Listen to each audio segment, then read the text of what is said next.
It's Divas That Care Radio. Stories, strategies, and ideas to inspire positive change. Welcome to Divas That Care, a network of women committed to making our world a better place for everyone. This is a global movement for women, by women, engaged in a collaborative effort to create a better world for future generations. To find out more about the movement, visit divasthatcare.com after the show. Right now, though, stay tuned for another jolt of inspiration. Magical day to all. Welcome to Divas That Care Network. I am Joyce Benning, and I will be your host for this absolutely magical, robust lifestyle show. I would like to thank each one of the listeners that are listening to this on all the different podcast platforms. I am so very thankful and grateful for each and every one of you. And as I said, you are all in for one magical show today, as I have with me my incredible returning diva, Lady Apona. And her and I are going to continue our chat on 5 ancient foods for deep healing. And this is part 2. So if you missed part 1, be sure and go back and listen to it, because there's such valuable golden nuggets in it. And with that, Lydia, would you please introduce yourself to our listeners today? Well, thank you, Joyce. It's always such an honor and pleasure to be on your amazing show. I'm a Renaissance woman, a high-performance wellness coach, and founder of powerAs.com. I bring together my 30 years of passion, expertise, and wisdom in holistic healing into my 4 pathways for every stage of personal development, so you can heal, grow, and evolve and journey towards reclaiming your sovereignty and living a centered, connected, and conscious life. And as some of you may know, I became involved in holistic healing and health on my quest to heal my own chronic health conditions that I was born with. And macrobiotic healing foods have been a huge part of that journey, not only when I was healing, but in creating the life that I want to live now, creating strong energy, vitality, and strong, stable health.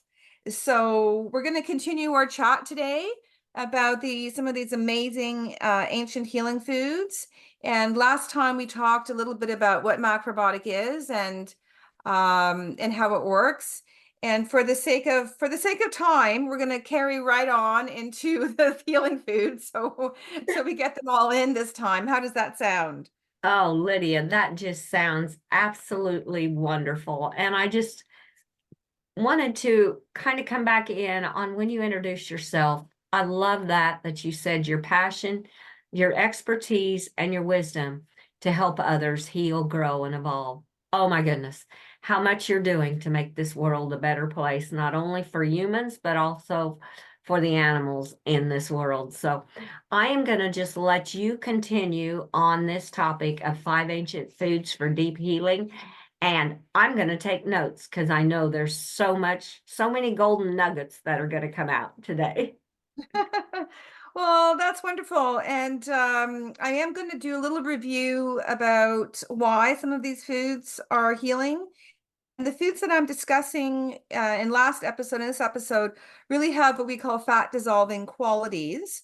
And they help to dissolve the saturated fats from animal protein. So animal protein and saturated fat takes a long time to decompose and be utilized in the body. It has more hard saturated fats than in vegetable sources. They can be animal protein, in fact, can be high in cholesterol, and therefore they can get deposited around the heart, in the arteries, vessels, in and around the organs, and wherever the blood carries it. So we can get saturated fat around the organs, nerve, vessel functions can become more blocked and harder. Muscles and joints can become tense and tight and harder. And this can lead to heart conditions, arthritis, muscle tightness, pain in the body, and diminished thinking and clogged brain function. Where vegetable sources of protein and fat are more easily digested and absorbed and utilized in the body, and have less cholesterol, and more digestible oil form, where it's easier for the body to use at our body temperature. that's a little bit about why some of these ancient healing foods are so effective in healing, literally healing. All healing is a continual process of cleansing, clearing, and strengthening.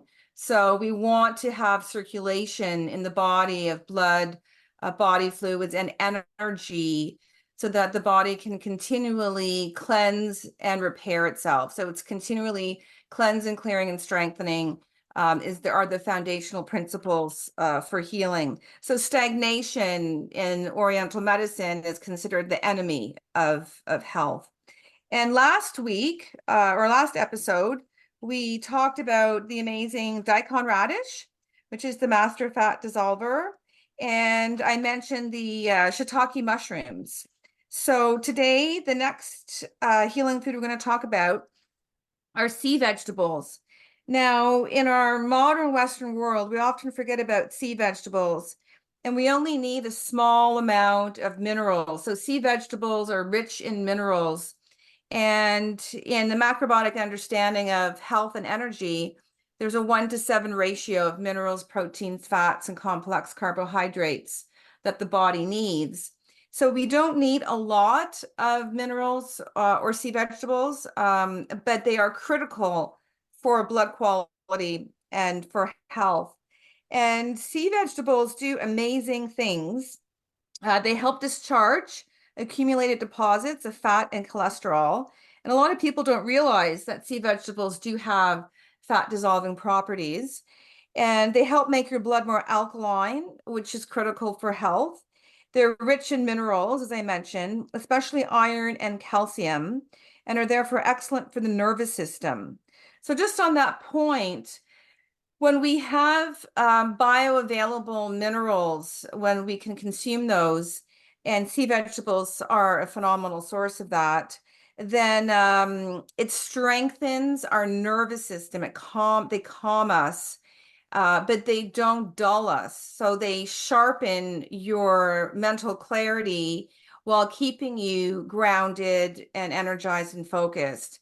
And when I take a sea vegetable powder supplement in some apple cider every morning, and I swear by it. And in macrobiotics, we also use sea vegetables in miso soup, which I'm going to talk about miso, and we use it in a small amount in our cooking, or you can sprinkle like nori flakes over salad, that sort of thing. So there are a variety of ways you can get sea vegetables into your diet. When you have sushi, it's wrapped in nori, a toasted nori sea vegetable. So some of the common sea vegetables are kombu, wakame, nori, kelp. And we give our horses organic sea kelp meal and soak the oats for the horses in apple cider vinegar and miso broth. And so some of the foods we're discussing here are, we can also apply those same principles to our horses.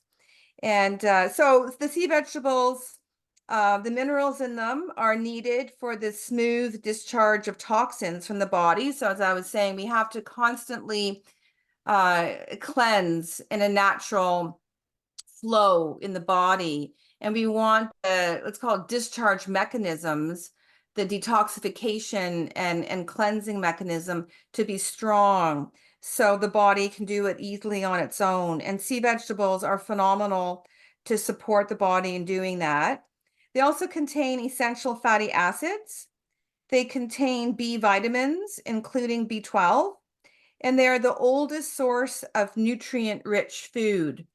So sea vegetables are considered to be about 2 billion years old and are just a critical part of maintaining our health. And they also do amazing things, like they convert radiation and heavy metal contamination into salts that can be eliminated harmlessly from the body. So any way that somebody can add sea vegetables into their diet will do great things for them. And again, we don't need to do a lot to accomplish that. And you don't have to change, like to add these foods into your diet. initially you don't have to change your diet. Just start to add these foods in. So if you're having, as I was saying, a salad, you can sprinkle nori flakes. If you're having soup, put some kombu or wakame in the soup.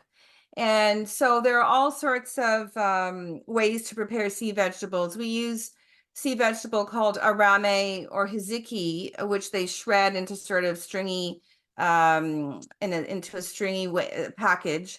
And we saute that in onion and with the sea vegetable, and that's like a side dish that we have occasionally. And as I mentioned, you can have sea vegetables in a powdered supplement form, and they often sell them as a tablet as well in the health food store. And sea vegetables also carry the electromagnetic charge and energy throughout the body. So they're great conductors of energy to help us create more energy and to help us maintain a strong, stable source of energy. So any questions about sea vegetables? I could go on and on. Oh my goodness. I have so many notes. This is just incredible.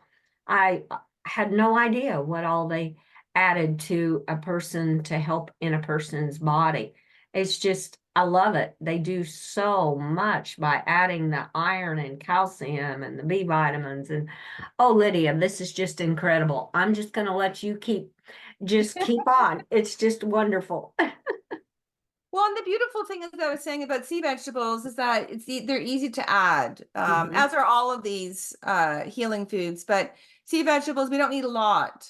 And it's because we need that small amount of minerals, that 1-to-7 ratio of mineral, proteins, fats, and complex carbohydrates.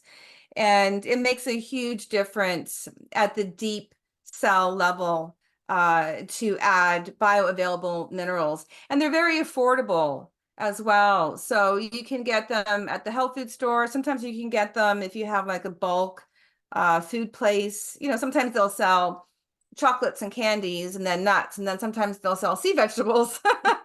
You never know what they sell at the bulk places, right? Exactly.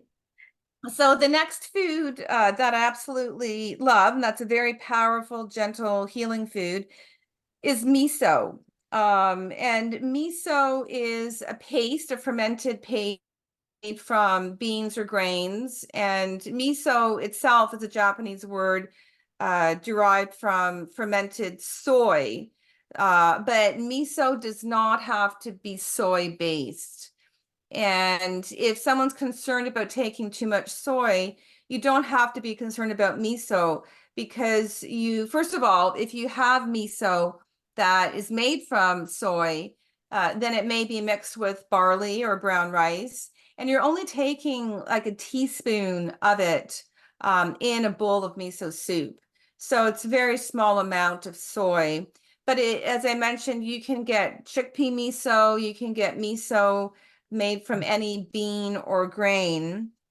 And it is a very gentle, powerful healing food that is fermented. So you get the beneficial enzymes and bacteria that we need for our gut health, and for everything in the body to relax. So if you think about something like alcohol is fermented sugar from grain or fruit. And when somebody has fermented sugar from grain or fruit called alcohol, you have a relaxing effect. If somebody has too much of it, then they become loose, right? They slur their words, they can't focus, they may fall down, right? If you're drunk.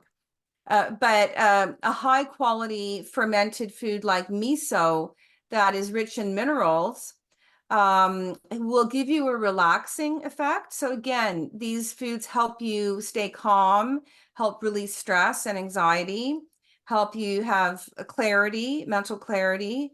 But with miso, you don't get the negative effects of alcohol.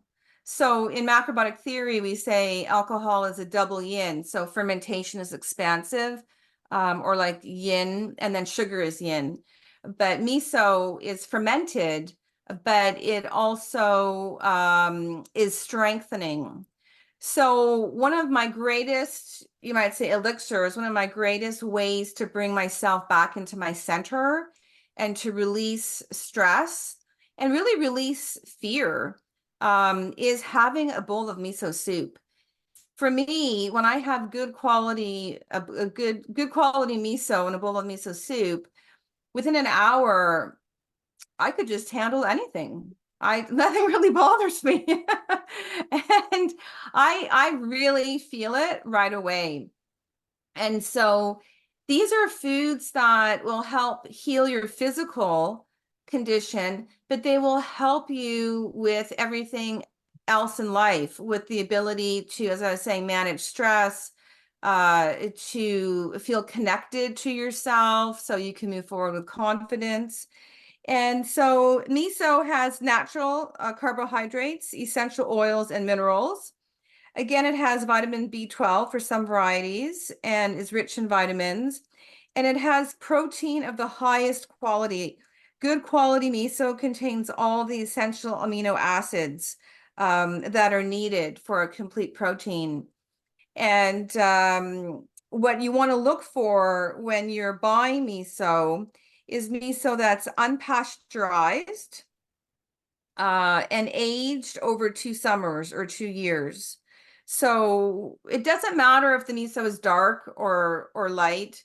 You want to look for unpasteurized, aged over 2 summers or 2 years, and then you will get the maximum benefit of the food, of the qualities that we're talking about.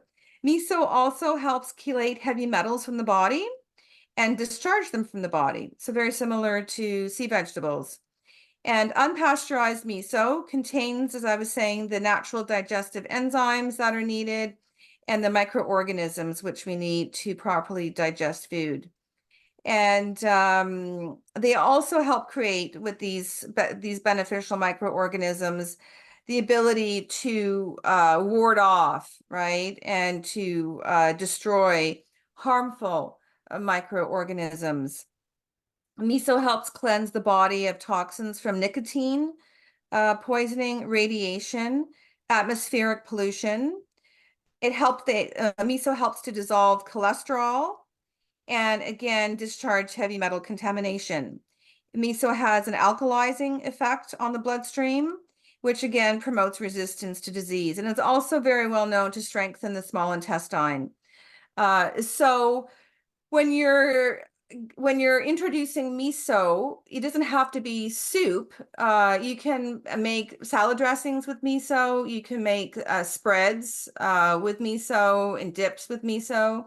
But when you warm up the miso in a soup, then the heat helps to activate the beneficial enzymes and the beneficial bacteria. So when you're making a soup, it can be any soup that you want in the beginning. And we usually put maybe a thumb-sized piece of sea vegetable called wakame. We soak it and put it in per cup of soup. And then we add the miso paste after you've made the soup. So you don't want to boil. You don't want to boil the miso, because then it's essentially pasteurizing. You may kill the beneficial enzymes and bacteria. So you may still get some benefit, but you're not getting the maximum benefit from the miso. And then we usually garnish any kind of soup that has miso in it with something light to balance it, like chopped up green onions or celery leaves, or a little bit of kale, something green and light, or a macrobiotic, something like upward growing leafy green type of vegetable. And you can have all sorts of miso soup. So you think of miso in like a Japanese restaurant where it's like a clear broth, and it may have a bit of tofu in, and that's like a nice broth. But you can have, you can make squash soup, like just squash, onion, some wakame, and add miso. And then the natural salt that's rich in minerals in the miso will bring out the sweetness of the vegetables. So when you add miso paste that's diluted into a big pot of, let's say, squash soup, it makes it sweeter. You can make bean soup, like lentil soup. You can make like a noodle soup with vegetables and noodles, and add miso. And you can have, if you're really rushing, you can put a little teaspoon of miso in a cup and add some hot water, but just give it, a little bit of time. Ideally, it's 5 minutes, but even if it's 2 or 3 minutes in a cup, give it a bit of time for the beneficial enzymes to get activated. So it's never all or nothing. With miso, some people think they have to make the soup in a specific way, but it's not so much what's in the soup per se, as it is making sure you don't boil the miso in the soup after you've added it. So what I recommend to clients is that if you're going to make a pot of soup, let's say for 5 days for you and your family, then take out the amount of soup you're going to have today, and then heat it, and then add the miso to that, and then add half the amount of miso in the original pot of soup and keep it in the fridge. So when you warm it up the next day, you just add the remaining amount of miso into the soup. And so in case you boil it, or, you don't want to put way too much miso in either, because then you'll get thirsty. But or you may have a discharge reaction if you're not used to it. But so the guideline is for every cup of soup, it's about a teaspoon of miso paste. So when you're making the soup, the original guideline was however many cups of water you add. If you're going to make 6 cups of soup, then you'd have 6 teaspoons of miso. But what can happen is if you have a lot of vegetables in the soup, then you may get larger volume, and then you can add a bit more miso. So it's very delicious, and most people like it. And as I mentioned, for me, it's just my go-to. I should have it every day, but sometimes life gets busy and I don't have it every day. And then when I get back to it, I just have so much energy, and I have so much mental clarity, and I just become so happy, like for no reason. So I can really feel it on the physical, mental, emotional, spiritual levels. I can really feel the benefit. So any questions about miso? Oh, it's just amazing, because I love how you said it's gentle and powerful and relaxing for the ones that take it with mental clarity. And in this busy world, that is such a crucial thing, is just finding ways to relax and connecting to yourself again. And I love how it has all the amino acids in it, in that protein form like that we can use. So, those were just some of the pointers I took down. So this is fantastic. I'm excited to hear what number 5 is now. Well, before we go to number 5, I just wanted to remind everybody, as I've been saying, is that these foods are available. If you can't find them locally, you can order them online. And they are a huge part of keeping us centered, connected, and conscious, of helping us stay connected to ourselves and to release stress and overwhelm and anxiety. And sometimes we forget how powerful food is in helping us to manage our energy and stress. And they're affordable, and anybody can use these foods and add them to your diet, and you just start a new habit. So if you wanted to start adding miso to soup, then make a bulletin board, with a check mark, and book in that you're going to add miso, and we often add the daikon radish and the dried shiitake mushrooms to our miso soup. So there you have it. Like in one miso soup, you would have some sea vegetable, you could have some daikon radish, some dried shiitake mushroom, maybe some celery, and miso. And there are 4 of our healing foods right in one easy to use and eat soup, right? So we don't want to forget that these foods are here to help us in so many ways. Now, the fifth healing food that I'm going to talk about is something that some people may not be aware of. And it's called Job's Tears. It's a grain, and it's called pearl barley. Now, there's a bit of confusion. Pearled with an ed barley is whole barley that's had one layer, right, of the endosperm, the outer coating, taken off. So pearled barley and pearl barley are not the same, but all barley has a bit of fat dissolving properties. So pearled barley can still be beneficial. But Job's Tears is also called Hato Mugi. So Hatomugi, Hatomugi barley is actually the seed of an Asian wild grass. And it's very high in iron, protein, and calcium, as well as B vitamins. And here we go again, with strengthening the nervous system. It strengthens the nervous system and the stomach, cleanses the blood, and it's known to remove hard saturated fat deposits under the skin. So in Oriental history, it was known as a beauty food, to help the skin look young and glowing.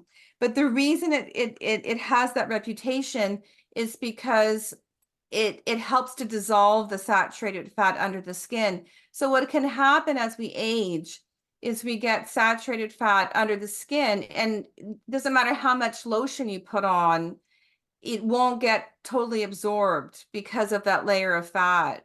And so we want the natural oils to come out of the skin. We want the body to be able to discharge excess through the skin. And Hatomugi is phenomenal for that. We make special medicinal drinks with Hatomugi to help dissolve deposits and tumors in the body. And like miso, it's very high in high quality amino acids. So you can make, let's say, a stew or a grain soup with all of these, with hatomugi, with daikon, with shiitake mushroom, with sea vegetables, and then you add your miso, and you're good to go.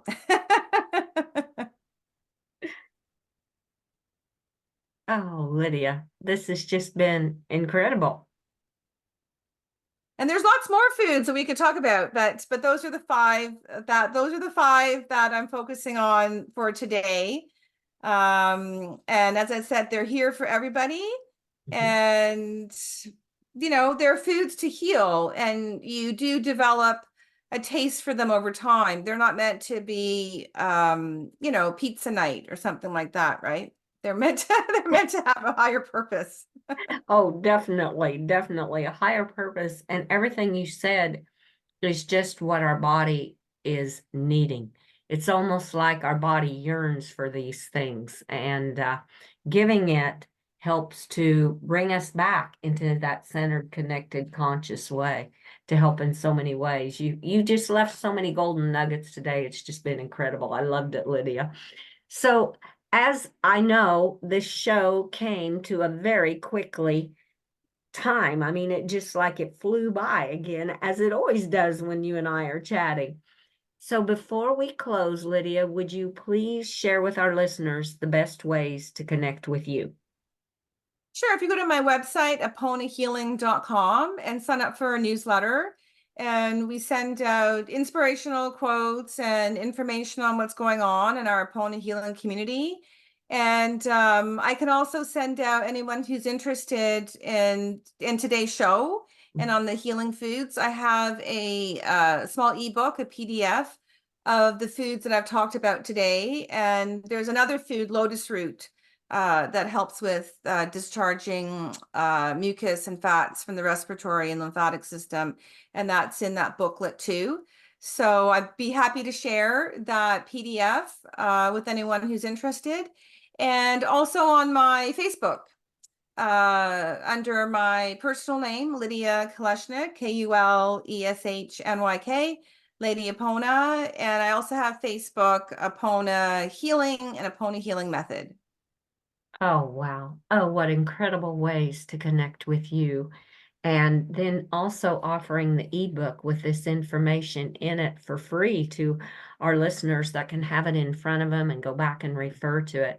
Oh, Lydia, you are doing so much to make this world a better place. I just want to thank you so much. And before we close, I want to ask if you would be back on Robust Lifestyles and share some more of your knowledge with our listeners again. Well, thank you, Joyce. I would love to. I thoroughly enjoy our time together, and we're all here to help and support each other in our own unique ways. And I would absolutely be honored to come back on your show. Oh, fantastic. Oh, listeners, you heard Lydia will be back. And with that, Lydia, I want to wish you and all of your animal families an absolutely magical day, and may magic fill each one of your days till you and I connect again on Robust Lifestyles Show.